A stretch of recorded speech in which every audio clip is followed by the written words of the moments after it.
അങ്ങനെ കാത്തിരിപ്പിനൊടുവിൽ പാലും പഴവും എന്ന ചിത്രത്തിൻ്റെ ഏറ്റവും പ്രധാനപ്പെട്ട OTT അപ്ഡേഷൻ ഇപ്പോൾ പുറത്തുവന്നിരിക്കുകയാണ്. ആ ഒരു അപ്ഡേഷനാണ് ഇന്നൊരു വീഡിയോ ഭാഗത്ത്. വീഡിയോയിലേക്ക് വരുമ്പോൾ വീഡിയോ ലൈക്ക് ചെയ്യുക, ചാനൽ സബ്സ്ക്രൈബ് ചെയ്യാൻ വേണ്ടി ശ്രമിക്കുക. അശ്വിൻ, മീര ജാസ്മിൻ ഒക്കെ പ്രധാന കഥാപാത്രങ്ങളായ ചിത്രമായിരുന്നു പാലും പഴവും.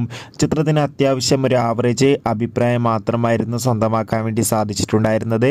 എന്നാലും എല്ലാ സിനിമാ പ്രേമികളും ഒരേപോലെയാണ് പാലും പഴവും എന്ന ചിത്രത്തിൻ്റെ OTT റിലീസിനായി കാത്തിരിക്കുന്നത്. ഫൈനലി ഈ ചിത്രത്തിൻ്റെ ഏറ്റവും പ്രധാനപ്പെട്ട OTT അപ്ഡേഷൻ ഇപ്പോൾ പുറത്തുവന്നിരിക്കുകയാണ്. പാലും പഴവും എന്ന ചിത്രത്തിൻ്റെ OTT അവകാശങ്ങൾ ഇപ്പോൾ സൈന പ്ലേ എന്ന OTT പ്ലാറ്റ്ഫോം സ്വന്തമാക്കിയെന്ന് കൺഫേം ആക്കിയിട്ടുണ്ട്.